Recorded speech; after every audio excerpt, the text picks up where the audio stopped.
Hello friends, welcome to our another podcast. जसं आपण ज्या पद्धतीने बघितलं आहे, आजचं जे डिजिटायझेशन होतं आहे आणि ज्या पद्धतीने नवीन नवीन टेक्नॉलॉजी येत आहेत, सो या टेक्निकल युगामध्ये आपण कुठंतरी एक असा ब्रिज या ठिकाणी निर्माण करायला जातो आहे आणि ती इन्फॉर्मेशन जी आहे ती आपण आपल्या सगळ्यांसोबत या ठिकाणी प्रेझेंट करणार आहे थोड्याच वेळात. याच्यासाठीचं जे डिजिटायझेशनच्या आधीचा जो काळ होता, ज्याच्यामध्ये आपण म्हणू शकतो की जे गुरुवरे असायचे ते विद्यार्थ्यांना ट्रेनिंग देत असायचे. आपल्या आत्ताच्या भाषेत सांगायचं झालं तर त्यावेळेसचे गुरुमध्ये खडू आणि फळा, सो या टाईपमध्ये ती एज्युकेशन पद्धती चालायची. सो आत्ताचा जो काळ आहे याच्यामध्ये सगळं काही ऑनलाईन आलेलं आहे. पेन आणि पेन्सिल कुठंतरी म्हणजे कमी होत चाललेली आहे यूजमध्ये. सो या ज्या गोष्टी आहेत, या गोष्टीचा जो गॅप आहे हा आपण या ठिकाणी प्रेझेंट करणार आहे आणि हे पूर्ण जे डिटेल्स आहेत हे आपल्यासोबत शेअर करणार आहेत.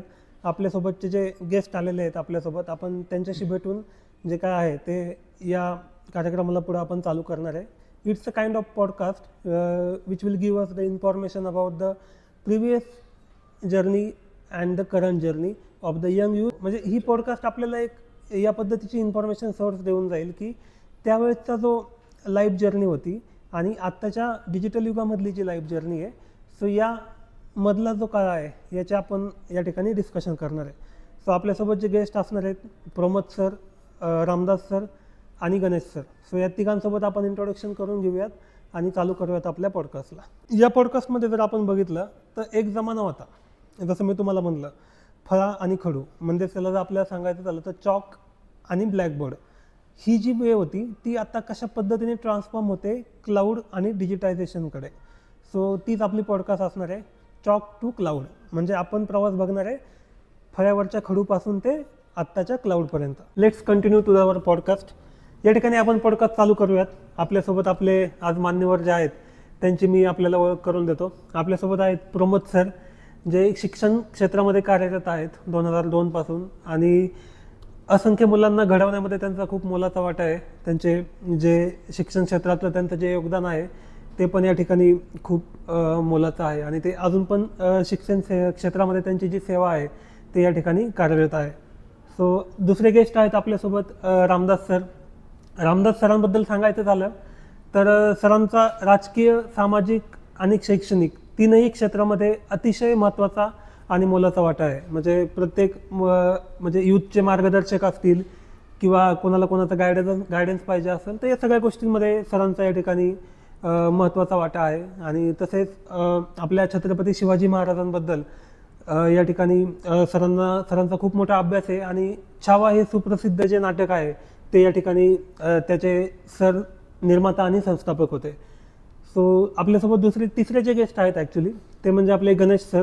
गणेश सरांचं सांगायचं झालं तर IT क्षेत्रामध्ये त्यांचा काम करण्याचा जो अनुभव आहे तो खूप मोठा आहे. खूप वर्षापासून ते कॉर्पोरेट ट्रेनर, IT मध्ये ॲज अ मॅनेजर, डायरेक्टर, खूप साऱ्या गोष्टींसोबत ते काम करत आहेत. सो जी आपली आजची पॉडकास्ट आहे, जी म्हणजे चॉक टू क्लाउड हा जो वे जातो आहे त्या पद्धतीने मांडण्यासाठीचा हा एक प्रयत्न आहे. म्हणजे क्लाउडसाठीचा जो एरिया आहे त्याच्यामध्ये सरांचं नॉलेज चांगल्या पद्धतीने आहे. त्या चॉकच्या जमान्यामध्ये कसं होतं ते आपल्याला या ठिकाणी प्रमोद सर सांगतील आणि इन बिटवीन लोक कसे चेंज होत गेले, समाजामध्ये कसे बदल होत गेले, डिजिटलायझेशन झाल्याच्या आधीपासनं ते झाल्यापर्यंत कसा या ठिकाणी रोडमॅप चेंज होत गेला, हे सगळं रामभाऊ सरांनी आपल्या एक्सपिरियन्समधून या ठिकाणी पाहिलेलं आहे. सो तो पण एक्सपिरियन्स ते आपल्यासोबत शेअर करतील. सो जास्त टाईम न घालवता आपण आपल्या पॉडकास्टला चालू करूयात. सो प्रथमतः प्रमोद सर आपल्याला त्यांच्याबद्दल थोडंसं सांगतील की त्यांचा जो जीवन प्रवास आहे, म्हणजे त्यांच्या शैक्षणिक काळापासून ते एक तर दुसऱ्यांना म्हणजे मुलांना गायडन्स करण्यापर्यंतचा जो प्रवास होता एक उपशिक्षक म्हणून, तो एक थोडासा जीवन प्रवास आपल्याला सांगून देतील सर. नक्कीच. नमस्ते, मी श्री प्रमोद चंद्रकांत चव्हाण, उपशिक्षक, महात्मा गांधी विद्यालय उरुळी कांचन.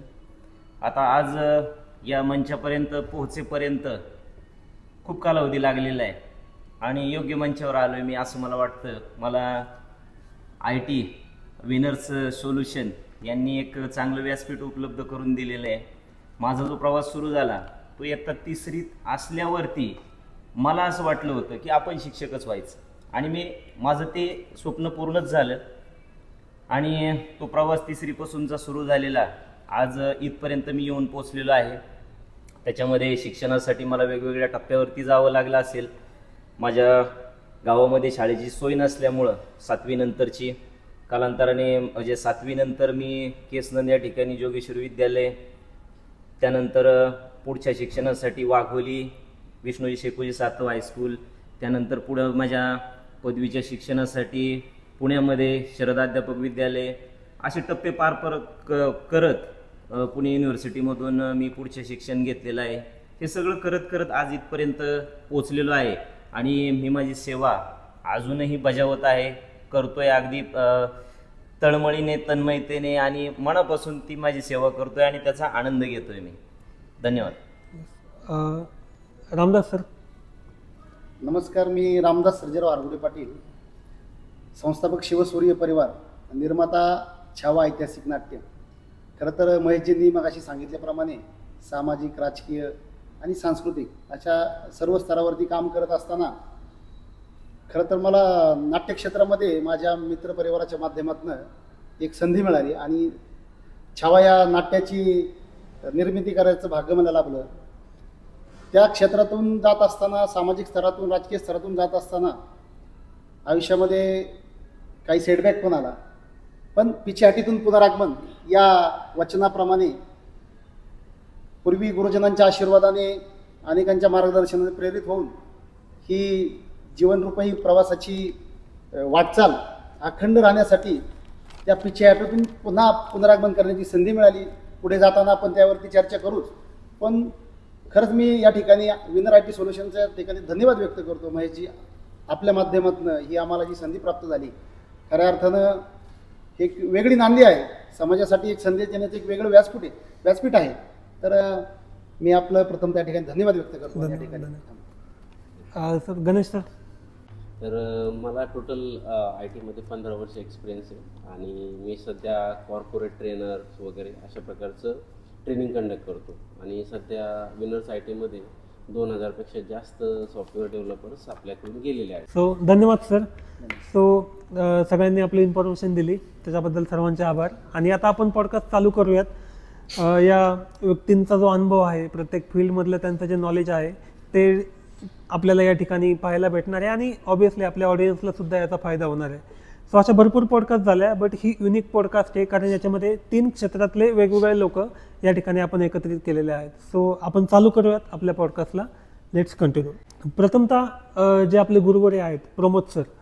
प्रमोद सरांना क्वेश्चन असा आहे की त्यावेळेस तुम्ही ज्यावेळेस 1990-80चा जो साल होता त्यावेळेस तुम्ही विद्यार्थी दशेत होता की त्यावेळेस म्हणजे इव्हन तर म्हणजे जिथपर्यंत मला माहिती आहे की लाईट अवेलेबल नव्हती लोकांना, की म्हणजे दिव्यावरनं अभ्यास करणं किंवा अशा माझे वडील वगैरे आजोबा सांगत असतात की किती हालाकीचे दिवस असतात. सो त्या फील्डमध्ये म्हणजे त्यावेळेसच्या क्षेत्रामध्ये तुम्ही अभ्यास करून शिक्षक होणं म्हणजे खूप महत्त्वाची गोष्ट आहे आणि महत्त्वाची म्हणजे मोठी गोष्ट आहे. त्यावेळेस म्हणजे त्यावेळेसची 10वी म्हणजे आत्ता पोस्ट ग्रॅज्युएशन असं आपण ऐकतो. सो कसा होता तो एक्सपिरियन्स की त्यावेळेस तुम्ही कशा पद्धतीने शिक्षण घेतलं? बरोबर, नक्कीच. 90चं दशक जर पाहिलं आपण तर आज आपल्याला म्हणजे लाईटीचा जो झगमगाट दिसतोय, उजेड दिसतोय, तो नव्हता, तो अंधारच होता. आणि त्या अंधारामध्ये सुद्धा एक मार्ग शोधायचा होता. मग त्याच्यामधून आमच्याही पूर्वी लोकांनी अगदी म्हणजे त्या रॉकेलच्या दिव्यावरती अभ्यास केलेला आहे. आमच्यावरती एवढी वेळ आली नाही, परंतु तरी देखील मला वाटतं की साधारण माझ्या घरामध्ये सुद्धा 1992 साली म्हणजे लाईट आली किंवा ती विजेची व्यवस्था झाली 1992 साली. म्हणजे मी साधारण त्यावेळेस 2री-3रीला काहीतरी असेल. तर तिथून जो प्रवास सुरू झाला तर अगदी मग थोडासा त्याच्यामध्ये बदल होत गेला. तर त्याच्याही अगोदर मी ज्या बालवाडीच्या शाळेमध्ये शिकत होतो तर ती शाळा म्हणजे मंदिराच्या पाठीमागच्या 2 खोल्या होत्या, त्याला जुनी लाकडी दारं होती आणि मला वाटतं मला त्यावेळेस काहीतरी दिघेबाई किंवा इंगळेबाई वगैरे त्या होत्या. तर तिथं आमचं चालायचं शिक्षण. दुपारपर्यंतची आमची अंगणवाडी व्हायची, आम्हाला खाऊ मिळायचा, नंतर आम्ही दुपारी सुटून जायचो. पुढं झाल्यानंतर आमच्या शेजारी जिल्हा परिषदची शाळा होती. मग ते शाळा आम्हाला खूप मोठी वाटायची त्यावेळेस. म्हणजे एखाद्या मुंगीला साखरेचा कण जर पाहिला तर तिला वाटावं की हा पर्वतच आहे असं वाटायचं. शाळा जवळच पण तरी वय लहान, समज लहान. आणि मग पुढं दिवस म्हणजे जसे जसे पुढे गेले तसं पहिलीला गेलो, दुसरीला गेलो, त्यानंतर वेगवेगळे अनुभव येत गेले.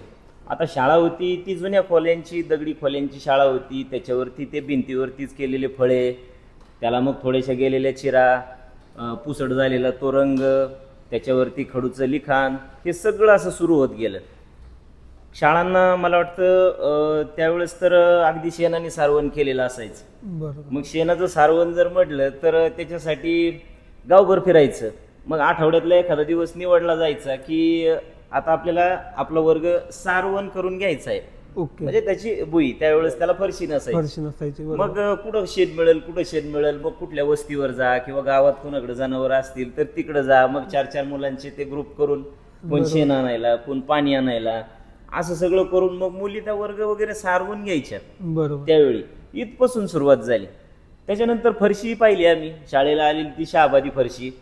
पण त्याच्यातूनही आम्ही वेगवेगळ्या परत आयडिया शोधल्या. मुलांनी त्या फरशीचे सांधेच तोडायला सुरुवात केली, त्याच्यातून वाळू काढणं, त्याच्यामध्ये मग कागदाचे बोळेच खवणे, हे सगळं हे असे प्रकार सुरू झाले. त्यावेळी हे म्हणजे खिडक्या अगदी मोठ्या मोठ्या गजाच्या खिडक्या असायच्या. मग मुलांना जर बाहेर जायचं दरवाजे उघडेच होते, पण खिडकीतून जायचं ना. मग खिडकीतून जायचं तर गज वाकवून ठेवलेला मुलांनी, तब्येत लहान अगदी. मग मुलं त्या गजातून बाहेर जायची. म्हणजे असा एकंदरीत तो इतका मजेशीर प्रवास. त्याच्यानंतर गाव म्हणजे जागा अगदी मोकळी होती, भरपूर होती शाळेच्या समोर, त्यामुळे झाडं लावलेली. मग प्रत्येक ग्रुपला असं जागा एक एक झाड दिलेलं. मग त्या झाडासाठी कुंपण करायचं. बरं, आता ते कुंपण करायचं तर ते कशाचं बनवायचं? मग काटेरी ज्या काही फांद्या आहेत त्या तोडून आणायच्या, बाबळीच्या वगैरे. मग गावभर फिरायचं, इकडं तिकडं फिरायचं, ते तोडून आणायचं, ते कुंपण करायचं. म्हणजे शेळ्या असतील किंवा जी काही मोकळी जनावरं असतील त्याच्यापासून ते वाचवायचं. म्हणजे अशोकाची झाडं होती किंवा बाकीचं जे आपली जी काही रानटी असतील किंवा सांभाळलेली झाडं ती, त्यावेळेस त्या मुलांनी त्याचं संगोपन केलं, त्या झाडांना पाणी घालणं, इथपासून असं. अगदी त्यावेळेस येणारा सकस आहार, त्याच्यामध्ये ते गुलाबी रंगाचं दूध होतं, क्रीमचं दूध. रामभाऊ तुम्हाला आठवत असेल, म्हणजे अगदी ताव मारलेला आहे तुम्ही त्या दुधावरती. गणेशजी तुम्ही पण ताव घेतलेला आहे त्याच्यावरती. तर ते सगळं इतकं मजेशीर की मग ते दूध यायचं, थंड दूध, अगदी मिल्कचं म्हणजे क्रीमचं दूध, क्रीमी दूध, ते आम्ही प्यायचो वगैरे. सगळं इतकं मजेशीर. असं करत करत करत आमची म्हणजे अगदी प्राथमिक शिक्षण पूर्ण झालं. आणि पूर्ण झाल्यानंतर पुढचा टप्पा आला मग माध्यमिकचा. मग त्याच्यामध्ये आम्ही सगळे मित्रमंडळी भेटलो आणि मग आमच्या अगदी आनंदी प्रवासालाच सुरुवात झाली. बरोबर. मग तिथं सुद्धा थोडीशी मला वाटतं आपल्याला बसण्याची दुरावस्था झालीच. मग कुणीतरी मला वाटतं एक सामाजिक भान ठेवून आपल्याला वर्ग खोल्या काही दिल्या होत्या आपल्या गावामध्ये. कोणाच्या, मला वाटतं तुम्ही माझ्यापेक्षा जास्त सांगू शकताल रामभाऊ. सुरुवातीला मंदिरच होती. मंदिर मारुतीरायांच्या मंदिरामागची एक खोली होती आणि पलीकडच्या त्या 2 हायस्कूल पलीकडच्या ज्या 2 खोल्या होत्या आणि पांडुरंगाचं मंदिर एक उपलब्ध होतं आपल्याला. बरोबर. परंतु सहकारी गाववाल्यांचं सगळ्यांचं असायचं, ग्रामस्थांचं. निश्चित. त्यावेळेस सामाजिक भान एकदम प्रचंड होतं. ओके. म्हणजे एकंदरीत सांगायचं झालं तर त्यावेळेसचा जो शिक्षण प्रवास होता, शिक्षण सोडून शिक्षणाव्यतिरिक्त बाकीच्या गोष्टी पण शिकत गेले. बाकीच्याही होत्या. म्हणजे टीमवर्क असेल किंवा एकमेकांसोबत कसं राहायचं, ती मॅच्युरिटी येत गेली तुम्हाला. बरोबर. म्हणजे अशा पद्धतीनं खूप छान अनुभव होता. आणि गुलाबी दूध म्हणजे मी फर्स्ट टाइम ऐकलं. म्हणजे असायचं आणि आवडीने सगळे प्यायचे. Yes yes. कोणी कोणी 2-2 पिशव्या म्हणजे आवर्जून त्यांनी उल्लेख केलाय. बरोबर. म्हणजे सुकडी तर सगळ्यांनी काही जण म्हणजे हाफ डे पर्यंत म्हणजे दुपारपर्यंत यायचं. मग तो आहार मिळाला तर कदाचित हाफ डे घेऊन पोटदुखीचं नाटक असेल, मग मार्गक्रमण करत जायचं. समजा तळेरानवाडीची शाळा असेल, म्हणजे विद्यार्थी तिकडचे असतील तर. बरोबर. खूप प्रसंग आहेत, आपल्याला वेळेचा अभाव आहे थोडासा. बरोबर बरोबर. नक्कीच नक्कीच. तर खूप छान या ठिकाणी तुम्ही आठवण सांगितली. आता त्याच्यानंतर आपल्याला जो सेकंड पार्ट म्हणजे सरांकडे जायचं आहे, तो सरांनी हा काळ बघितलेला आहे. जसं या प्रमोद सरांनी सांगितलं आपल्याला, रामदास सरांनी पण तो काळ बघितलेला आहे. आणि रामदास सर आत्ताचा काळ पण बघतायत. म्हणजे ज्यावेळेस ते फिरतीवरती असतात, त्यांचे कुठे व्हिजिट असते, तर त्यावेळेस ते त्या गोष्टी पण अनुभव घेत असतात. सो एक तुम्हाला म्हणजे एक असा क्वेश्चन होता की त्यावेळेसचं जे जीवन होतं आणि आत्ताचं जीवन आहे, तुम्ही याच्यामध्ये कशा पद्धतीने पाहताय आणि काय फरक तुम्हाला एक्झॅक्टली वाटतोय? महेश्वर, तुम्ही फार मला तुलनात्मक प्रश्न विचारला. आता आमचे मित्र प्रमोदजी सर यांनी सांगितल्याप्रमाणे काही म्हणजे अंगावर काटा आला की शालेय जीवनातील आपल्या काही अनुभव या ठिकाणी आपला मित्र सांगतोय. आणि त्या क्लायमॅक्समध्ये खऱ्या अर्थानं गेलो विमानाने गेलेलो आहोत. Yes. आणि थोडंसं भावनिक मुद्दा असं सांगतो की अनेक गोष्टींची जडणघडण आमची एकत्र झाली. आमचं प्रामुख्याने वैशिष्ट्य आहे की तुम्ही आमची तिघांची निवड केली, यातला मेन दुवा म्हणजे आम्ही वर्गमित्र आहोत. आमचं Okay. शालेय जीवन एकत्रित गेलेलं आहे. म्हणजे Okay. आमचं जे बॉन्डिंग आहे Bonding. त्या बॉन्डिंगच्या माध्यमातून आज तुम्ही आम्हाला एकत्र आणले. पहिल्यांदा तुमचं तिघांच्या वतीने मी धन्यवाद व्यक्त करतो. धन्यवाद आणि धन्यवाद. मगाशी तुम्ही 2-3 वेळा उल्लेख केला की मला एक दडपण आहे, तुम्ही एवढे मोठे. आम्ही कधी मोठे नाही, काहीच नाही. आम्ही तुमची भावंडच आहोत. त्यामुळे कुठलेही कसं असतं, माणसाचा जीवन प्रवास आहे ना, हा कधी न संपणार आहे. आणि ह्या प्रवासामध्ये वाटचाल करत असताना प्रामुख्याने तुम्ही मला ह्या दोन्ही ह्या प्रवासाच्या बद्दल विचारलं, त्याच्यावरती मी आता येतो की प्रवास कधी थांबत नाही. तुम्ही एक टप्पा ओलांडला, दुसरा टप्पा असतो. कधी कधी त्या पायऱ्या अपघाताने तुम्ही पुन्हा रिवर्स येऊ शकता. कदाचित त्या सगळ्या गोष्टीमध्ये, त्या प्रवासामध्ये आपल्या स्वतःच्याही चुका असतात. पण त्या चुकांना सावरून पुन्हा उभारी घेऊन पुढा प्रवास करत असताना, तर मी आजच्या विद्यार्थ्यांच्या बाबतीत जर सांगायचं म्हटलं तर सरांनी खूप म्हणजे सर ज्ञानदानाचं काम करतात. सरांचं अजून एक वैशिष्ट्य सांगतो की घरामध्येच वडिलांच्या माध्यमातून त्यांना खूप चांगले संस्कार झाले की त्यांचे वडील खऱ्या अर्थानं शिक्षक, अतिशय Okay. प्राथमिक शाळेतील विद्यार्थ्यांना एक आदर्श शिक्षक कसा असावा, तर त्यांचे चंद्रकांतजी चव्हाण सर म्हणजे सरांचं फार मोठं, सरांच्या वडिलांचं फार मोठं योगदान शिक्षण क्षेत्रात आहे. त्याच पावलावरती पाऊल टाकून म्हणजे आपुल्या हितात जो असे जागतात, धन्य माता पिता तयाची कुणी कन्या पुत्र होती जे सात्विक, तयाचा हरिक वाटे देवा, या संत वचनाप्रमाणे या चव्हाण परिवाराचा हा प्रवास चालू आहे. ह्या गोष्टी सांगत असताना सर, आता तुम्ही म्हटले की शालेय किंवा सामाजिक थोडा संपर्क आमचा येतो. संपर्क येत असताना गणेशजी पण जे शिंगाबांच्या माध्यमातून, शाळा व्यवस्थापन समितीच्या माध्यमातून तळेरनवाडी सारख्या ठिकाणी मला व्याख्यानाला वगैरे बोलवतात. ह्या गोष्टी करत असताना आजही तो ग्रामीण बाज मला तळेरनवाडीमध्ये जाणवतो. आपला जो बाज आहे ना, तो तळेरनवाडीमध्ये जाणवतो. आणि आजही प्राथमिक शाळेत जर गेलो आपण सर, तर प्राथमिक शाळेत आजही विद्यार्थ्यांची असे की त्यांच्या गरजा आहेत, खूप गरजा आजही आहेत. आपण काय झालंय, आपण एक थोडं सक्षम झालो की आपण इंग्लिश मिडियमच्या माध्यमातून, इंग्लिश मिडियम पण चांगलं, आपण कुठलं तुलना करायला इथं बसलेलो नाही. बरोबर. परंतु आपण आपल्या सोयीप्रमाणे एका मुलाला घेतलं, दुसऱ्या मुलाला, शेजारच्याने घेतलं म्हणून दुसरा घेतो. ह्या सगळ्या गोष्टी करत असताना संस्काराची जडणघडण आपली घरी देखील चालू पाहिजे की आपल्या मुलांना आपण वेगळं काय देतो. बरोबर. त्या शालेय जीवनाबरोबर आपण घरी आल्यावर त्यांच्यावरती काय संस्कार करतोय, त्या संस्कारामध्ये आपल्या पत्नीची जोड पण त्या ठिकाणी महत्त्वाची असते. कारण की आता आमच्यासारखे माणसं बाहेर फिरत असेल, व्यवसाय असेल, सामाजिक राजकीय जीवनामध्ये बाहेर फिरत असताना कुटुंबाची सगळी जबाबदारी ती आपली लक्ष्मी पेलत असते. आणि त्या लक्ष्मीचा सहवास त्या मुलांना लाभत असतो. ती लक्ष्मी देखील तेवढीच सक्षम आपल्याला गरजेची असते. आणि सुदैवाने म्हणजे मी तर मला स्वतःला भाग्यवान समजतो की ती सगळी उणीव माझी पत्नी माझ्या कुटुंबामध्ये सगळी भरून काढते. माझ्या मुलांना मग गणेश स्तोत्रापासनं सगळे संस्कार, जे गोष्टी असतील, म्हणजे रोजची नित्य पूजा असेल, शाळेमधला परिपाठ असेल, घरी आल्यावरती वक्तृत्वाच्या काही गोष्टी असतील, मुलांशी खेळणं असेल. मला थोडासा घरी आलो की थोडा वेळ, परवाचाच एक किस्सा सांगतो की परवा मी आलो आणि मुलांना थोडासा कमी वेळ दिला, तर झोपतानाच मुलं म्हणली, बाबा आज आमच्याबरोबर खेळले नाही. ही जी उणीव आहे ना, ही उणीव आपल्याला कधी मुलांना भासू नये असे मी सगळ्याच पालकांना या ठिकाणी मी संदेश देऊ इच्छितो. आणि राहिला विषय प्राथमिक शाळा आणि इंग्रजी माध्यम शाळा कुठलीही वाईट नाही, शिक्षक कुठले वाईट नाही, ते ज्ञानदानाचं काम करत असतात त्या परीने. परंतु एक सामाजिक भान म्हणून एक आपली सामाजिक जबाबदारी काय, तर प्रत्येकाचं एक सामाजिक योगदान असावं या विचाराचा मी आहे. बरोबर. पालक म्हणून आपली जबाबदारी, सामाजिक भान म्हणून ही जबाबदारी आपण जर प्रत्येकानं ती, दुर्दैवाने आजच्या काळामध्ये विद्यार्थ्यांच्या बाबतीत जसं सरांनी सांगितलं की आमचा जो परिसर आहे पूर्व हवेली परिसर, तर आज मी पुण्यासारख्या ठिकाणी जाणं होतं, सदाशिवपेठ असेल, नारायण सदाशिव ते शनिवारपेठ असेल, त्या भागामध्ये वेगवेगळ्या स्पर्धा परीक्षा मार्गदर्शन केंद्राच्या लायब्ररी आहेत. त्या ठिकाणी खूप मराठवाडा, पश्चिम महाराष्ट्र या ठिकाणून मुलं त्या ठिकाणी शिक्षणासाठी येतात. परंतु आमचा परिसर जर पाहिला पूर्व हवेली, असे बोटावर मोजण्या इतके अधिकारी पूर्वी या ठिकाणी झालेले आहेत.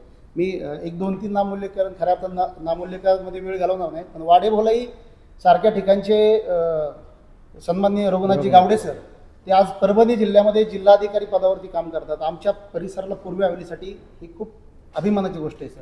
त्यानंतर बोर्डे सर असतील आपले, मला वाटतं वन विभागामध्ये अधिकारी.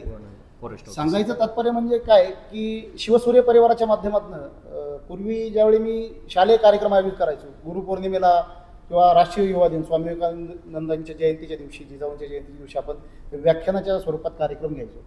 तर त्या काळामध्ये मला वाटायचं की ह्यातनं विद्यार्थी घडला पाहिजे, अधिकारी पदावर गेला पाहिजे, कारण की आपली जी आपण राहिलेली स्वप्न आहे आपण त्या विद्यार्थ्यांमध्ये पाहिजे. अशा प्रकारच्या प्रवासाला मध्यंतरी माझ्या खंड पडला, कारण की एक राजकीय सामाजिक उंची गाठत असताना ती अनेक मोठी उंची गाठली, परंतु माझी प्रापंचिक कौटुंबिक वैयक्तिक जबाबदारीची उंची माझी पूर्ण ती खुजी राहिली. त्या सगळ्या गोष्टीचा बॅलन्स करण्यासाठी मला थोडासा मध्ये पॉज घ्यावा लागला सामाजिक राजकीय. तो एक 7 वर्षाचा पॉज घेतल्यानंतर मी स्थिर स्थावर झालो आणि आता दुधाने भाजलेला असताना माणूस ताक सुद्धा फुंकून पितो. अशा प्रकारे मी पुन्हा या सामाजिक जीवनाची वाटचाल या ठिकाणी चालू करत आहे. आणि सामाजिक जीवनाबरोबर थोडासा राजकीय अंग असावं, त्यांनी आपल्याला सामाजिक कार्यासाठी बळ उत्पन्न होतं. त्यामुळे थोडंसं राजकीय वाटचाल देखील त्या ठिकाणी आपल्याला चालू करण्याच्या विचारामध्ये मी आहे. अशा पद्धतीने थोडासा जो इनबॅलन्स झालेला आहे आता, की असमतोल तुम्हाला दिसतो पूर्वीचा आणि आजचा, अशावरती काम करण्यासाठी आम्ही 3 मित्र आणि आमचे असंख्य मित्र भविष्यामध्ये आम्ही एक चांगल्या प्रकारचं व्यासपीठ आणि चांगल्या प्रकारचे स्पर्धा परीक्षा असतील, प्रज्ञाशोध परीक्षा असेल, विद्यार्थ्यांना करिअर गायडन्स असेल, अशा प्रकारे वाटचाल करण्यासाठी मला या दोन्ही भावंडांची भविष्यामध्ये खूप मदत होणार आहे आणि ती मदत हे करतील अशी अपेक्षा या ठिकाणी. निश्चित रामभाऊ नक्कीच असणार तुमचा. म्हणजे मग अगदी मी लहानपणापासून आम्ही पाहतोय की रामभाऊ हे फार कोऑपरेटिव्ह आहेत आणि म्हणजे त्यांना इतकी परिसराची ओळख आहे की अगदी आज सकाळचा किस्सा सांगतो. मी एका रात्री दुःखद प्रसंगाला गेलो होतो आणि मी जस्ट त्यांना म्हटलं की मी या ठिकाणी यांच्या दुःखद प्रसंगी गेलो होतो, तर त्यांनी मला तात्काळ लगेच सांगितलं ते तुमचे इकडून पाहुणे आहेत गावावरून. म्हणजे परिसराची अत्यंत ओळख, जाण, व्यक्ती परत्वे त्यांना त्याची ओळख आहे, माहिती आहे, इत्यंभूत माहिती इथपर्यंत. नक्कीच सर. आणि मी पण सरांना भेटलो त्यावेळेस पण जाणवलं. आता ऑलमोस्ट 2 ते 3 वेळा सरांची आमची भेट झाली. सो खूप छान त्यांचा अभ्यास आहे समाजाच्या बाबतीत. आणि धन्यवाद सर. जसं सर तुम्ही बोलले की तुम्ही वर्गमित्र होते, सो तिघं पण. सो हे म्हणजे खूप मोठी गोष्ट अशी आहे की एवढ्या वर्षांपर्यंत मैत्री टिकवणं. नाही तर आपण जर बघितलं की स्कूल लेवलचे फ्रेंड्स जसे स्कूल बंद होतं तसं कॉलेजला गेल्यानंतर कनेक्टेड राहत नाही. इव्हन माझ्या बाबतीत पण सांगायचं झालं तर काहीतरी थोडेफार लोक असतात जे आपल्या कनेक्टेड असतात. बट तुम्ही तिघांचं जे बॉन्डिंग आहे अजून पण तुम्ही तिघं ज्या पद्धतीने एकमेकांना रिस्पेक्ट देताय वर्गमित्र असताना देखील, तो एक खूप या ठिकाणी मोठी आणि आमच्यासारख्या मुलांनी शिकण्यासारखी गोष्ट आहे याच्यामध्ये. निश्चित त्याच्यावरती मी थोडंसं रामभाऊ बोलेल. येस. म्हणजे हे इतकं बॉन्डिंग टिकण्याचं कारण पण असंच आहे की तो काळ पाहिलाय आम्ही. बरोबर. म्हणजे मला तर वाटतं नाही का, उघडलेल्या कपड्यावरती आम्ही 2-2 वर्ष पूर्ण केलेली आहेत. बरोबर. मला वाटतं आपली भाकरी असेल, जे काही घरचं अन्न असेल, करगुट्याला आपण काडी लावून त्याचा बेल्ट केलेला आहे. त्याच्यामुळे तो दुवा आहे. आज जरी आम्ही हा तुम्हाला गेटअप पेहराव वेगळा दिसत असला तरी आमच्यातलं एक बॉन्डिंग आहे की आम्ही ते दिवस अनुभवलेले, जगलेलो आहेत. म्हणजे अजून ते आम्हाला बांधून ठेवलेले आहे. कष्टाची जाणीव कुठेतरी आहे. निश्चितच. आणि म्हणजे जरी फुलं किती सुंदर असतील पण ती जरी एकत्र आणली तर त्याचा हार होणार आहे, सुंदर, अजून सुंदर दिसतील. आणि ते बांधण्याचं काम गणेशजींनी करत असतात. याचा अनुभव रामभाऊ आपल्याला आलेला आहे. म्हणजे अगदी तुम्हाला सांगतो की ही विस्कटलेली फुलं गणेशजींनी एकत्र आणली, धागा बनायचं काम त्यांनी केले. आणि माझ्या पण लाईफ मध्ये खूप मोठा वाटा आहे त्यांचा. म्हणजे जेवढे पण माझे कनेक्शन झाले तो मेन ब्रिज म्हणजे त्यांचं कधी पण हे नसतं की फायदा आपल्यासाठी झाला पाहिजे, फायदा सर्वांसाठी झाला पाहिजे या हेतूने ते गोष्ट करतायत. आणि आता आपण त्यांच्याकडे जाणार होतो ऍक्च्युली. आता तुम्ही तिघं पण जे क्लासमेट आहात, तुम्ही तुमच्या शाळेचा काळ सांगितला, तुम्ही आत्ताच्या ज्या लेटेस्टमध्ये ज्या गोष्टी चालल्या आहेत त्या सांगितलं. बट याला व्यतिरिक्त जर आपण गणेश सरांचं बघितलं तर ते जरा जास्त टचमध्ये आहेत टेक्नॉलॉजीच्या दृष्टीने. म्हणजे टेक्निकल साईडला त्यांना अभ्यास जास्त आहे. सॉफ्टवेअर डेव्हलपमेंट असेल किंवा जे कॉलेज लेवलचे यंग मुलं असतात त्यांना गायडन्स देणं, ट्रेनिंग देणं. सो या गोष्टीमध्ये त्यांचं खूप म्हणजे जेवढा तुमचा बाकीच्या गोष्टींमध्ये एक्सपिरियन्स आहे तेवढाच त्यांचा त्याच्यामध्ये.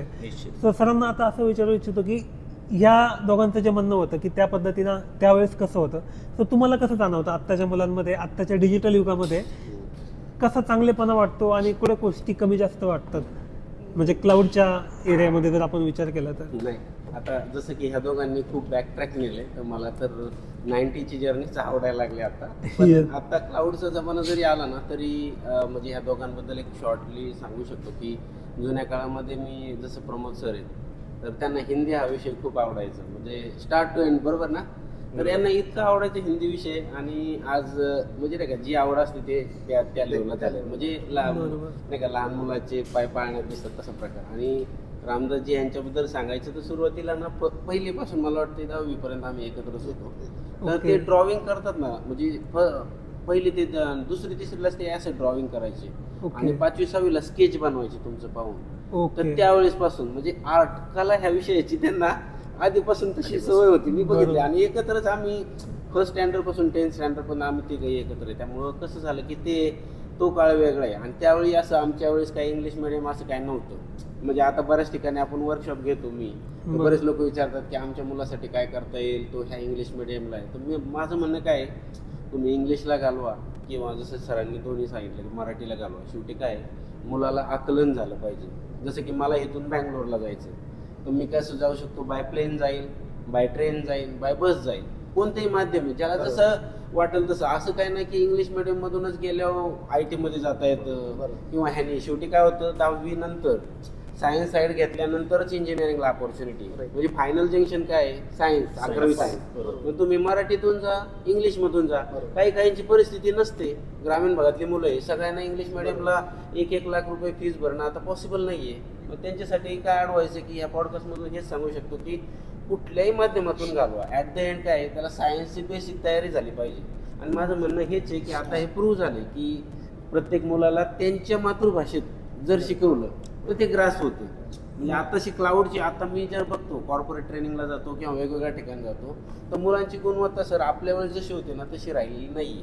म्हणजे का नाही राहिली, त्यात मुलांचा दोष असं नाही, पण मध्ये कोविड आल्यामुळे काय झालं की मोबाईल युसेज जास्त वाढलं आणि ऑनलाईन मीडिया स्क्रीन टाइम खूप वाढलाय. जसं क्लासरूममध्ये जाऊन टीचरनी शिकवणं आणि मी बसून ऑनलाईन पॉडकास्ट करणं, तर मला जेवढा ऍक्टिव्हली प्रेझेन्स असेल मुलांचा, म्हणजे रिस्पॉन्स, तर सरांना जास्त असेल. मी जर आता क्लाउडवर ऑनलाईन एखादं वर्कशॉप घेतलं तर जो रिस्पॉन्स आहे तो फिजिकली जास्त येतो. क्लासरूमची गरज आहे. जरी ऑनलाईन आलं तर दोन्ही पाहिजे. मी तर म्हणतो हायब्रिड पाहिजे, ऑनलाईन पण पाहिजे, टेक्नॉलॉजी बरोबर पण चाललं पाहिजे आणि जुन्या गोष्टींबरोबर पण चाललं पाहिजे. पण जुन्या गोष्टींचा टच हा पाहिजेच. सगळंच ऑनलाईन म्हटलं, जसं आपण म्हणतो की काही कॉर्पोरेटमध्ये आता असं करतात की वर्क फ्रॉम होम देतात आणि काही ठिकाणी ऑफिस देतात, काही ठिकाणी हायब्रिड देतात. तर मी म्हणतो की हायब्रिड हा ऑप्शन सगळ्यात बेस्ट आहे की दोन्हीचं दर्पण आणि क्लाउड पण. तर तसं आहे, म्हणजे चॉकला पण आपल्याला सोडायचं नाही आणि क्लाउडला पण सोडायचं नाही, असं माझं मत आहे. पूर्ण चॉक पण नको, कारण जुनं जर गेलं तर लोक म्हणते ना अरे अजून आपण चॉकच वापरायचं का, डिजिटल बोर्ड पाहिजे मला. म्हणजे टेक्नॉलॉजी अडॅप्ट पण करायची. तर थोडीशी त्या लेवलनी, म्हणजे कोविडच्या काळामुळे थोडंसं ऑनलाईन शिक्षणामुळे थोडेसे झालंय, पण आता ते कव्हर करायला लागेल, बस एवढंच आहे. ओके, सो धन्यवाद सर. सो अगेन आता ओव्हरऑल आपला जो टप्पा होता, म्हणजे चॉक टू क्लाउडच्या दृष्टीने एक राऊंड जो आपण म्हणू शकतो की आपल्याला आयडिया समजली की त्यावेळेस कशा पद्धतीने ट्रान्सफॉर्म झालं लोकांचं जीवनशैली जी आहे आणि ते आत्ता झाले. सो एक त्यावेळेसचा किस्सा होता सर की 90sच्या काळातला तुमच्या आठवडे बाजार ही कन्सेप्ट होती. म्हणजे हप्त्यातले किंवा आठवड्यातला एक दिवस आठवडे बाजार भरणार आणि त्याच दिवशी तुम्हाला किराणा भेटणार किंवा भाजीपाला भेटणार, इतर डेजला तुम्हाला भेटणार नाही. आत्ताचा क्लाउडचा जमाना तुम्ही बघितला सर तर 5 मिनिटात 10 मिनिटात हो, झेप्टोमधून तुम्ही ब्लिंकिटमधून कुठून पण कोणत्या पण ई-कॉमर्स साईटवरनं मागवू शकता. सो याचा दृष्टिकोन तुमच्या, म्हणजे हा तिघांना कॉमन क्वेश्चन आहे, आपण प्रमोद सरांकडून सुरुवात करूयात की त्यावेळेस आता नक्कीच तुम्ही आठवडे बाजारातून या ठिकाणी, म्हणजे ऑब्वियसली म्हणजे तुम्ही गेलाच असताल आठवडे बाजारात. सो तो आठवडे बाजार कसा होता आणि आत्ताची ई-कॉमर्स म्हणजे जी फील्ड आलेली आहे ती कशी आहे, तर याच्यावरती तुमचं काय मत आहे? याच्यावरती मी तर म्हणेल की जो आठवडे बाजार होता ना, म्हणजे ते एक रिफ्रेशमेंट होती की एक आठवड्याने तुम्ही रिफ्रेश व्हायचा. आणि आज आपण जे म्हणतोय की ऑनलाईन मागवणं वगैरे नित्य आहे, जे आपल्याला वाटलं की बाबा हे पाहिजे तर ते ऑनलाईन मागवलं घरपोच येतंय. पण एखादी भाजीची गड्डी तुम्हाला घ्यायची आणि ती ऑनलाईन तुम्ही फोटोमध्ये पाहताय, ती तुमच्या दारापर्यंत येईल, ते तोपर्यंत ती तेवढी फ्रेश असेल याची गॅरंटी नाही. पण बाजारात गेल्यावर तुम्ही ती हलवून पाहणार आहे, उचकटून पाहणार आहे, ती किती ताजी आहे, कधीची आहे, हे वेगळंच आहे. Yes. किंवा तुम्ही त्याचा बाजारभाव ठरवणार आहे 10 रुपयाला जर सांगितली तर अगदी तुम्ही Bargaining तिला करणार. बार्गेनिंग करणार आहे, Yeah. कमी जास्त त्याच्यामध्ये हे करणार आहे, चॉईसला वाव आहे तुम्हाला सगळे. तुम्हाला तुम्ही बाजारात गेला तर तुम्हाला बटाट्याच्या लाईनला 4-5 बटाटेवालेच दिसतील. Yes. आपल्याला कसं पाहिजे, मीडियम पाहिजे, मोठा पाहिजे, छोटा पाहिजे असं आपण घेऊ निवड- शकतो. निवड करा. निवड करू शकतो. म्हणजे आहे की नाही? फिजिकली आपण अनुभव घेऊ शकतो. फिजिकली अनुभव येतो आहे की नाही. बरोबर. तुमच्या बाजारभावात तुम्ही बार्गेनिंग करताय, तुमच्या चॉईसनुसार तुमच्या आवडीनुसार तुम्ही ती वस्तू घेऊ शकताय. बाजारात गेल्यानंतर तुम्हाला वेगवेगळा अनुभव पाहायला मिळणार आहे. म्हणजे तुमच्या भाजीपाल्याची लाईन वेगळी असेल, त्याच्यानंतर तुमची खाऊची लाईन वेगळी असेल, येस येस तुमचे बरोबर. बाकी कुठं कपडे मिळत असतील त्याची लाईन वेगळी असेल. म्हणजे तिथं गेल्यानंतर अगदी ती वस्तू तुम्ही घ्यावीच अशी काही नाही. आठवडे बाजाराला गेल्यानंतर तुमच्या हातामध्ये एक हातात धरणे इतपत पिशवी आहे, फार फार तर दुसऱ्या हातात धरू शकता तुम्ही. बरोबर. पण बघायला इतकं ना Yes. की त्या बघण्याचा आनंदच फार येस आठवडे बाजाराला. बरोबर. म्हणजे मला तर सांगायचं झालं तर आमच्याकडे आठवडे बाजार आपल्याकडं म्हटलं तर वाघोलीचा वाघोली. मंगळवारी मला आठवतंय, मी अगदी सायकलवरती त्या बाजारला गेलेलो आहे घरापासून 12-13 किलोमीटर, अगदी म्हणजे आनंदाने आनंद. मजेशीर. आणि बाजारासाठी मी किती पैसे नेले असतील, 100 रुपये फार झाले, त्यातले पण शिल्लक राहतात. त्यातलेही शिल्लक राहायचे पैसे. म्हणजे अगदी मला 3 रुपये पावशेर पासूनचा भाजीपाला आठवतोय. बरोबर. 3 रुपये पावशेर. ओके. आजच्या घडीला पाहिलं तर 80 रुपये किलोच्या खाली, 20 नाही, रुपये 20 रुपये पावशेरच्या पावशेरच्या खाली खाली कुठलाही भाजीपाला मिळत नाही. कुठलं? शेतकऱ्याकडून ही किती 100% आनंदाची गोष्ट आहे. तो फायदा शेतकऱ्यांना व्हावा ही त्यामागची एक इच्छा आहे. बरोबर. परंतु दुर्दैवाने वेगळ्या गोष्टी मला चालल्या मलाही तेच सांगायचं. म्हणजे आज पाहिलं कोथिंबिरीची गड्डी तुम्ही 10 रुपयाला घेताय, पण शेतकऱ्याकडून ती 1 रुपयाला जायला तयार नाही. हो ना. तो भाग थोडासा मला वाटतं रामभाऊ माझ्यापेक्षा जास्त सांगतील. Yes. पण म्हणजे मी पाहिलेला आहे तो बाजार की 2 रुपये 3 रुपये पावशेरनी आपण त्या वस्तू घेतलेल्या आहेत. तर मग आज आपली मुलं म्हणा किंवा या जनरेशनची लोक ज्या वेळेस आपण एखादी वस्तू घ्यायला जातो, कुठलीही वस्तू असू द्या, त्या बाजाराच्या अनुषंगानेच सांगतोय. तर आपण जर म्हटलं की अरे एवढे 500 रुपयाला ही वस्तू, तर ते आपल्याला म्हणणार काय काका ते दिवस राहिलेत का आता, बरोबर. 50 रुपयाचे दिवस राहिलेत का, 100चे दिवस राहिलेत का. Yes. पण त्या 100च्या नोटेमध्ये म्हणजे पिशवीभर आनंद यायचा, बरोबर. पिशवीभर आनंद यायचा, अगदी गच्च भरून, नुसता पिशवीभर नाही गच्च भरून आनंद यायचा. म्हणजे असे ते दिवस होते. अगदी सगळ्यांनी रामभाऊ आनंद घेतलेला आहे त्या मला वाटतं बाजाराचा. तुम्ही सुद्धा तोच धागा पकडून थोडस कॉमनच प्रश्न आहे, तर थोडस त्याला थोडा टच देतो हम्म. की त्यावेळेची भूमिका अशी असायची. शाळेत गेलेलो असायचं, वडील वगैरे कोणी बाजारात जायचे, संध्याकाळची वेळ असली शाळेकडून घरी आलो तर डोळे तिकडे रस्त्याकडे लागलेले असायचे, कारण बाजारातली भेळ येणार असायची. येस बरोबर. ती केळी किंवा ती बानेरी बोरं, बरोबर. म्हणजे ह्या ठराविकच फळांच्या गोष्टी होत्या. पण त्या बाजारातल्या भेळीची चव ती वेगळीच होती. बरोबर. कधी कधी कसं असतं, कुटुंबाच्या जबाबदाऱ्या असतात, आर्थिक अडचणी असतात, एखादा आठवडा बाजार होत नसायचा. म्हणजे आमच्या कुटुंबात बरोबर. तरी सांगतो Yes. की समजा बाजार असला तरी काटकसर करून तो थोडा थोडा आणलेला असायचा. कधी कधी खाऊला तिथं फाटा द्यावा लागायचा. या सगळ्या बरोबर. गोष्टीतून अनुभवून आपण सगळी गेलेलो आहोत. बरोबर. म्हणजे हे तुम्ही जे विषय घेतलेत ना, ते खरंच म्हणजे आम्हाला म्हणजे कुठंतरी आमच्या पूर्वाश्रमीच्या आयुष्यामध्ये नक्कीच नक्कीच. जाणारे विषय आहेत. पण मी बरोबर. एकच सांगेल की त्या भूतकाळाच्या जाणीवा सोबत घेऊन वर्तमानात वागत असताना भविष्याचा वेध आपण घेतला पाहिजे. पण ते भूतकाळ देखील आपण न विसरता विसरलं नाही. पुढे वाटचाल केली पाहिजे. अशा प्रकारचा आजचा संदेश देणारा असं तुम्ही कार्यक्रम घेतला. येस नक्कीच. याच्यामध्ये थोडंसं सांगायचं झालं तर त्यावेळेसच्या जे दिवस होते त्याची जाणीव ठेवून तुम्ही मोठे झाले म्हणून आपले पाय जमिनीवर आहेत. म्हणजे कधी त्या गोष्टीचा गर्व नाही किंवा काय नाही, तो त्या पद्धतीनं आहे. सो याला एक अनुसरून दुसरा क्वेश्चन होता की त्यावेळेसची जी लोकांमध्ये आपुलकी होती, जसं तुम्ही आत्ता जरी काय बोलले तरी तुम्ही लगेच हात मिळवणी करताय, एवढा रिस्पेक्ट देताय, हे जर तुम्ही आत्ताच्या लेवलच्या मुलांना बघितलं, म्हणजे 2000च्या नंतरचे जे मुलं असतील, सो आपुलकी असते बट ती अशी आडेतुरेमध्ये असते. आता तुम्ही जरी वर्गमित्र असले तरी तुमच्यामध्ये रिस्पेक्ट तेवढाच आहे, तुमचे जे सामाजिक बंध आहेत ते वेगळे आहेत. किंवा जरी तुम्ही आता कुठे तुमचा व्हिजिट असेल किंवा तुम्ही कुठे प्रवासाला गेले किंवा सर तुम्ही पण कुठे ट्रेनिंगला गेले, तर जे जुने किंवा सिनियर एम्प्लॉई असतात ते वेगळ्या पद्धतीने रिस्पेक्ट देतात. इव्हन तुम्ही पण आता तुमचे जुने स्टुडंट आले तर तुमच्या पाया पडतात ते. पण आत्ताची मुलं त्या लेवलला जात नाही. सो हा कुठेतरी चेंज झालाय का, असं तुम्हाला ऑब्झर्व करता आलं का कुठं? नक्कीच सर. भावना मनातील काय असेल मुलांची त्याच्यावरती आपण काय बोलू शकत नाही.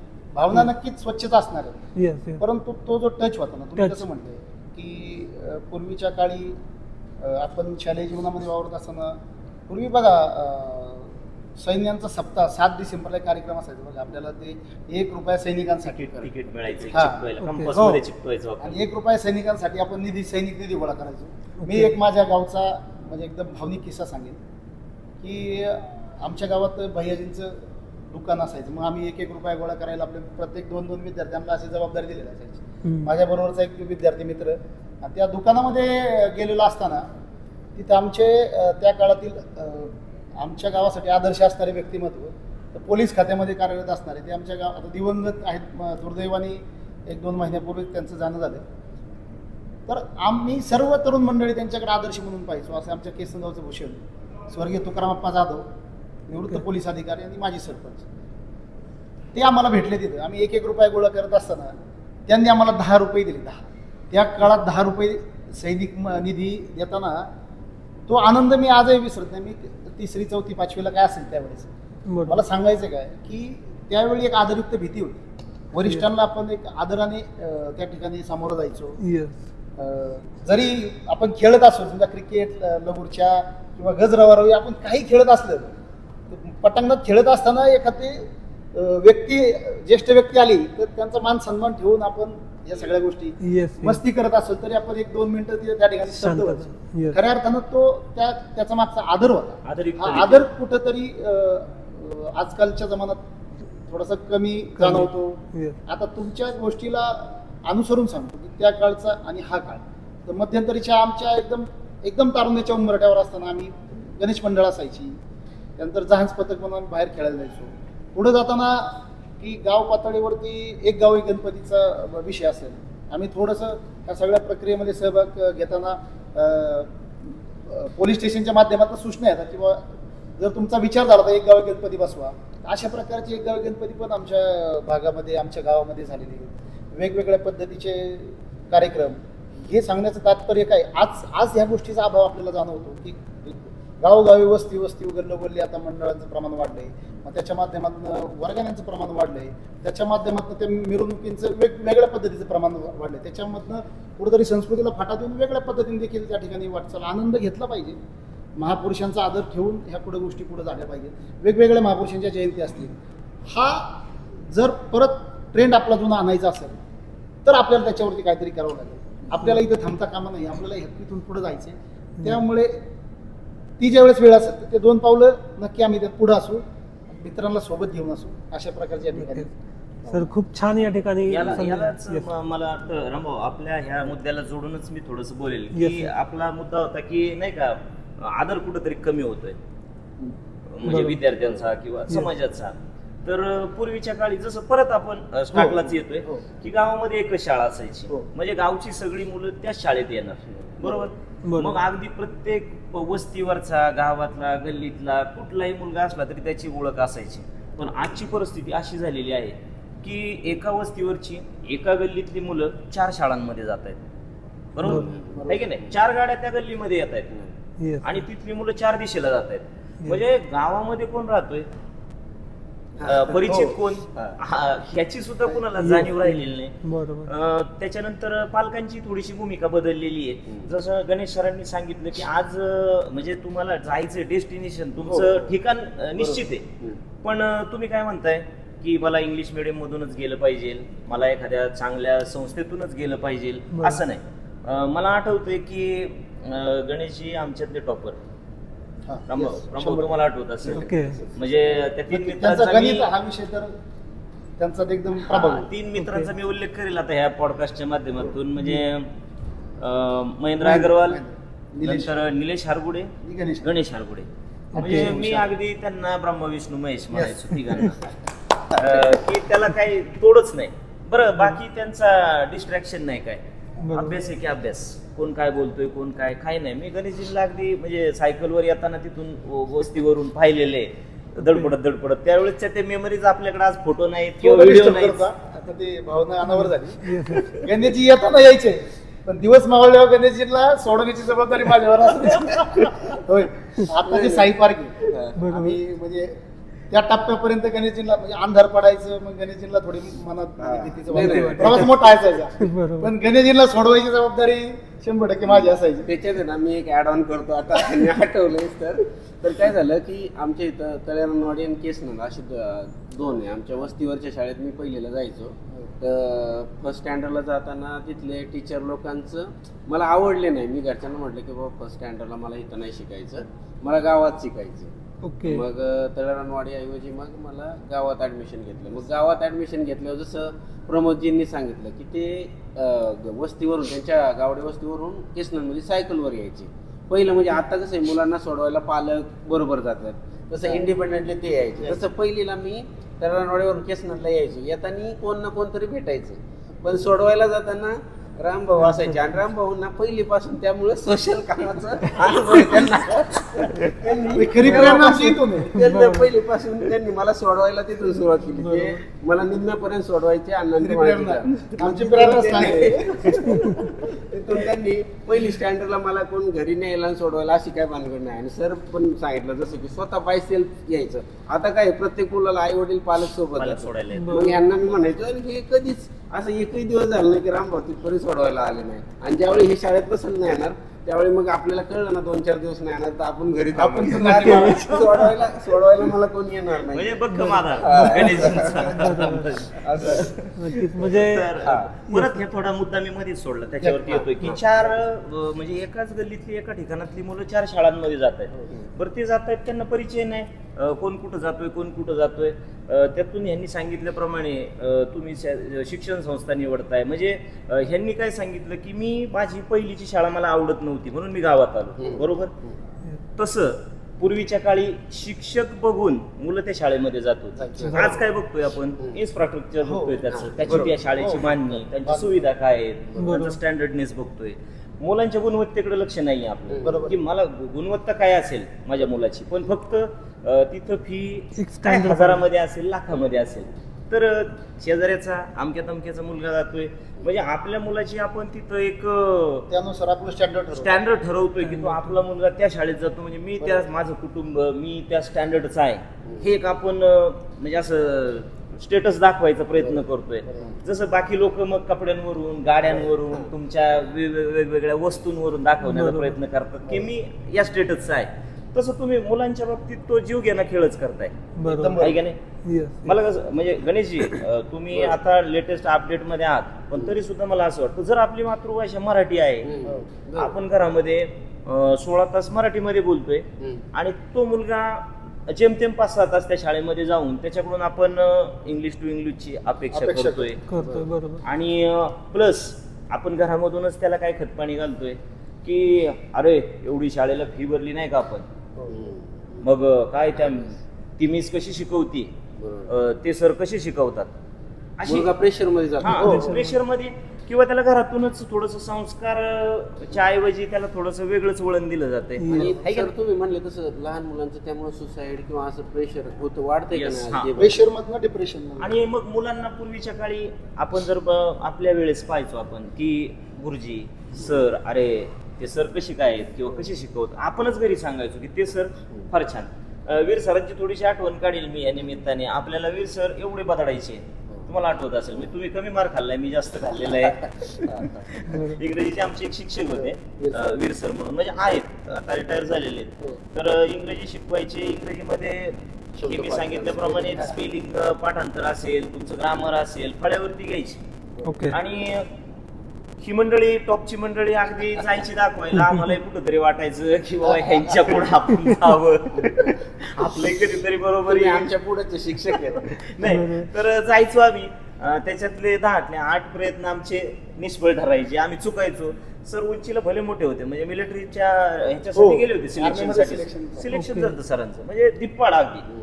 तर आम्ही आपले असे टुकले सरांचा एक तडाखा पाठीवर बसला की यायचो आम्ही चोळत पण असं वाटायचं नाही कधी असं आनंदच वेगळा.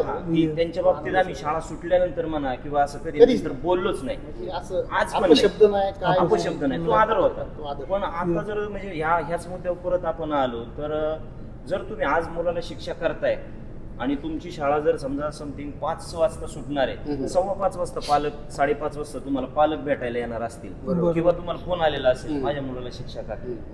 म्हणजे इतकं ते बदलले आज. शाळा म्हणजे हे शिक्षण किंवा संस्कार असं न पाहता ती एक काहीतरी बाबा संस्था आहे, व्यावसायिक आहे. अशी पालकांची सुद्धा थोडीशी भूमिका झालेली पाहिजे. सर मला इथे एक पॉईंट ऍड करायचा होता. सर जसे बोलतायत की काय की आजचा पालक हा विद्यार्थी प्रोन झालाय. शिक्षक कशा पद्धतीने शिकवतोय. आधीच्या काळात आपल्या काळात कसं होतं, शिक्षकांना पालक घेऊन यायचे आणि सांगायचे माझा मुलगा आहे, त्याला कितीही मारा, याला शिकवा. पण आता काय झालं की मुलांनी पालकाला थोडं जरी सांगितलं तर पालक नाही तरी चालेल, त्याला हात नाही, कारण मीमांसा करत नाहीये. आणि ह्याच्यामध्ये ना पालकाचा सगळ्यात जास्त रोल आहे का, तर पेरेंट्सनी लक्ष घातलं पाहिजे की आपला मुलगा शाळेत काय करतोय, शिक्षकांशी अप टू डेट झाला पाहिजे. आजची मुलं आहे जी म्हणतोय लेटेस्ट जनरेशनची, त्यांचं आहे ना तुमच्या शिक्षकांप्रती आहे ना रिस्पेक्ट पण कमी झालेला आहे. जसं शिक्षक आल्यानंतर एक रिस्पेक्ट असतं, आदर एक तो भीती आहे. आता आम्ही दोघं जरी तुम्ही जरी टीचर आहे तर एक रिस्पेक्ट आणि एक भीती आहे ना ती राहिलेली नाहीये. आणि त्यामुळं शिक्षकांवर बऱ्याच ठिकाणी म्हणजे नाही का त्यांना फार गोष्टींना तोंड द्यावं लागतं, जसं सर तुम्ही सांगितलं. मग ते कुठंतरी चेंज झालं पाहिजे. आता हाच धागा पकडून सांगतो की आता गणेशजींनी सांगितल्याप्रमाणे आता आपण म्हणतो गावची शाळा म्हणजे प्राथमिक शाळा. आपली लेकरं तिथं नाही आहेत, पण ती सुद्धा कोणाची तरी लेकरच आहेत. तर आपल्या जबाबदाऱ्या काय आहेत, सामाजिक जबाबदाऱ्या, की त्या तिथल्या गुणवत्तेवर आपण लक्ष ठेवलं पाहिजे. त्याला एक कंट्रोलसाठी ग्रामपंचायतच्या माध्यमातून शाळा व्यवस्थापन समिती असेल, त्यांच्याशी समन्वय साधून आपण तिथं काय करू शकतो. म्हणजे आपण विषय घेतलाय, पण त्यात परिवर्तन काय करू शकतो, आपण त्यातलं इनिशिएटिव्ह आपलं काय असेल, आपलं योगदान काय असेल, हा पण मुद्दा तिथं क्लिअर होणं गरजेचं आहे. त्यामुळे मी वारंवार ह्या मुद्द्यावर येतो की आपल्या गावातील प्राथमिक शाळा असतील त्याच्यामध्ये आपण जर ती लेकरं सुद्धा आपलीच कोणाची तरी लेकरं आहेत, राष्ट्राची संपत्ती ती संपत्ती आहे. उद्यातनं त्यातनंच या लाडक्या मुलांना तुम्ही मला आधार, नव हिंदवी युगाचे तुम्हीच शिल्पकार, या वचनाप्रमाणे आपण जर त्या लाडक्या मुलांच्या तिथे योग्य वेळी योग्य उभं राहिलो तर त्याच्यातनं उद्याचा नागरिक घडणार आहे. तर आपण ते सुद्धा एकत्र येऊन आपल्याला काही गोष्टी करायच्या. नक्कीच सर. सो खूप छान पद्धतीने मोटिवेशन पण आहे, आणि एका विद्यार्थ्याने किंवा आत्ताचं जे यंग यूथ आहे त्यांनी कशा पद्धतीने याचा फायदा घेतला पाहिजे हे आपल्याला समजतं, आणि सरांचा जो अनुभव आहे तो पण खूप छान पद्धतीने आपल्याला समजतो.